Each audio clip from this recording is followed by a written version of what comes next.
गुरु ने न पकड़ी होती बाह, सखेरे में तो बह गई होती। इसे संयोग ही कहना होगा कि इधर गोरखनाथ ने त्रिया राज्य में किसी पुरुष के प्रवेश न करने देने के लिए अपने शस्त्रों को सक्रिय किया। उधर हनुमान जी जो समय समय पर त्रिया राज्य आते रहते थे, वहां आ पहुंचे। जैसे ही उन्होंने त्रिया राज्य की सीमा में कदम रखा, वैसे ही उनके हृदय पर वज्रास्त्र का आघात लगा, जिसके कारण वे पृथ्वी पर गिर पड़े। तत्पश्चात स्पर्शास्त्र के प्रभाव से उनका हिलना डुलना बंद हो गया और वह भूमि के आकर्षण में बंद कर रह गए।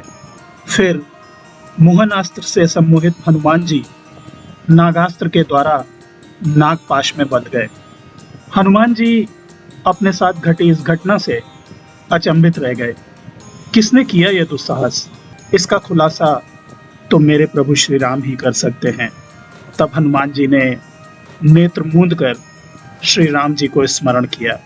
उनके स्मरण करते ही प्रभु श्री राम शीघ्र ही वहां प्रकट हो गए और पूछा, पवन सुत, क्या हुआ?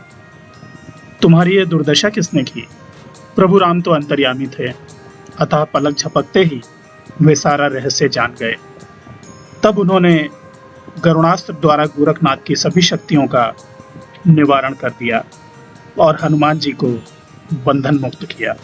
जब हनुमान जी संकट मुक्त हो गए, तब उन्होंने भगवान श्री राम से पूछा, प्रभु, ऐसा कौन महाबली है जिसने मेरी यह दुर्दशा की?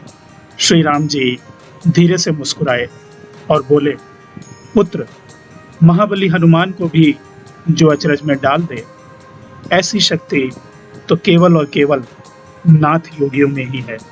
हनुमान जी आश्चर्य में पड़ गए। नाथ योगी? उन्हें तुरंत ही मत्स्येंद्र नाथ की याद आई। पहली भेंट के समय जिन्होंने स्वयं को यति बताया था। हनुमान जी ने कहा, प्रभु, नाथ कुल के आदि गुरु मत्स्येंद्र नाथ तो इस समय त्रिया राज्य में सुखपूर्वक रह रहे हैं और साथ ही वे मेरे मित्र भी हैं। भला वो मेरे साथ ऐसा क्यों करेंगे? पुत्र, यह कृत्य मत्स्येंद्र नाथ का नहीं, बल्कि उनके शिष्य और महायोगी गोरखनाथ का है। उसे यह विदित हो गया है कि उसका गुरु योग कर्म से विमुख होकर यहाँ राज सुख भोग रहा है, इसलिए वह बहुत क्रुद्ध है और अपने गुरु को लेने वह यहाँ आ पहुंचा है। उसी ने तुम्हारी यह स्थिति की है। यह सुनकर हनुमान जी ने कहा, प्रभु, मत्स्येंद्र नाथ तो मेरे कहने पर ही मैनाकनी के साथ भोग विलास करने त्रिया राज्य में आए थे। यदि उनके शिष्य उन्हें यहाँ से वापस ले जाएंगे तो आपके सेवक के लिए बड़ी समस्या उत्पन्न हो जाएगी।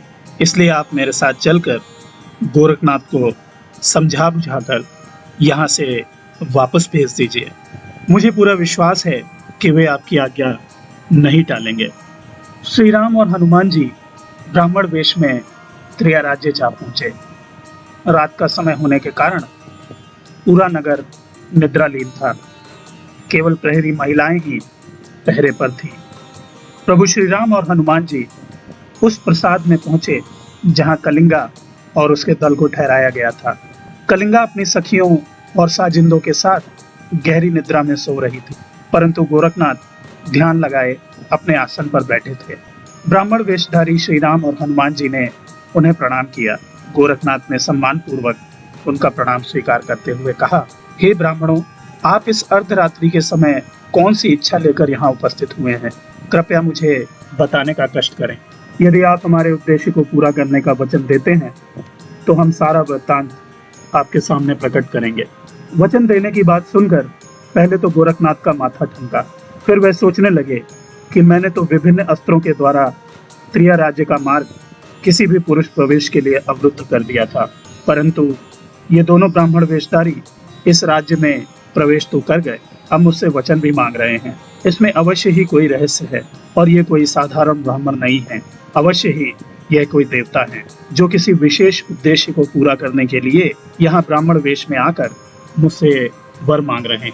ऐसा विचार करके गोरखनाथ ने कहा, हे ब्राह्मण देव, सर्वप्रथम तो मैं आपका वास्तविक परिचय जानना चाहता हूँ कि आप कौन हैं और कहाँ से आए हैं। बिना परिचय प्राप्त करे मैं आपको कोई भी वचन देने में असमर्थ हूँ। गोरखनाथ का निर्णय जानकर ब्राह्मण वेशधारी श्री राम ने कहा, हे योगीराज, मैं राम हूँ और यह मेरे भक्त हनुमान हैं। अपने भक्त की सहायता के लिए ही मैं आपके पास आया हूँ। यह सुनकर गोरखनाथ जल्दी से अपने आसन से उठे और उनके चरणों में गिर पड़े और बोले, अरे प्रभु, धन्य भाग मेरे, आपके दर्शन पाकर मैं धन्य हो गया। कहिए प्रभु, मैं आपके लिए क्या कर सकता हूँ? मेरे लिए क्या आज्ञा है? मैं वचन देने से पहले आज्ञा का विषय जानना चाहता हूँ। यह सुनकर हनुमान जी ने कहा, हे गोरखनाथ जी, मसेन नाथ मेरी आज्ञा से त्रिया राज्य में आए और तुम उन्हें यहाँ से ले जाने के लिए आए हो। अतः मैं चाहता हूँ कि तुम उन्हें यहीं रहने दो और वापस लौट जाओ। गोरखनाथ ने कहा, हनुमान जी, आपकी आज्ञा की अवहेलना करने में मुझे बहुत दुख हो रहा है, परंतु मैं विवश हूँ। आप स्वयं ही सोचिए कि अपने गुरु को इस नरक से मुक्त कराना क्या मेरा कर्तव्य नहीं है? उनके त्रिया राज्य में निवास करने के कारण नागपंथ की सर्वत्र निंदा हो रही है। अतः इसके अतिरिक्त आप मुझसे और कोई भी वचन मांग सकते हैं, परंतु आपके इस वचन का पालन करने में मैं असमर्थ हूँ। मैं अपने गुरु को यहाँ से ले जाने के लिए आया हूँ और ले जाकर ही रहूंगा। गोरखनाथ के मुख से यह बातें सुनकर हनुमान जी क्रोधित हो गए। तब प्रभु श्री राम ने उन्हें शांत रहने का संकेत दिया। वे जान चुके थे कि गोरखनाथ मसेन नाथ को यहाँ से ले जाने आए हैं, तो वे उन्हें अवश्य ही ले जाएंगे। यह सोचकर उन्होंने हनुमान जी को शांत किया और कहा, कपिराज, पहले तो तुम बताओ कि क्या तुमने रानी मैनाकनी को ऐसा कोई वचन दिया था कि मसेन नाथ उनकी आज्ञा से जीवन भर त्रिया राज्य में रहेंगे? नहीं प्रभु, मैंने उसे ऐसा तो कोई वचन नहीं दिया था। तो क्या मसेन नाथ से तुमने जीवन भर यहाँ रहने का वचन लिया था? नहीं प्रभु। फिर तो तुम्हारा गोरखनाथ को रोकना व्यर्थ है। मसेन नाथ तुम्हारी आज्ञा से यहाँ काफी समय से रह रहे हैं। अब यदि गोरखनाथ उन्हें यहाँ से ले जाना चाहते हैं तो उन्हें ले जाने दीजिए, क्योंकि मसेन नाथ का जाना या ना जाना तो उनकी इच्छा पर निर्भर करता है।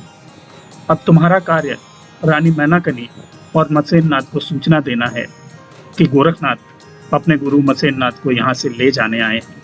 बाकी मसेन नाथ जाने कि वे अपने शिष्य के साथ जाना चाहते हैं या नहीं, या फिर रानी मैनाकनी उन्हें रोकने में कामयाब हो जाती हैं। जैसी आपकी आज्ञा प्रभु। हाथ जोड़कर हनुमान जी पलक झपकते ही अंतर्ध्यान हो गए। प्रभु श्री राम ने भी मुस्कुराकर गोरखनाथ पर दृष्टिपात किया और आशीर्वाद देकर वहां से अंतर्ध्यान हो गए।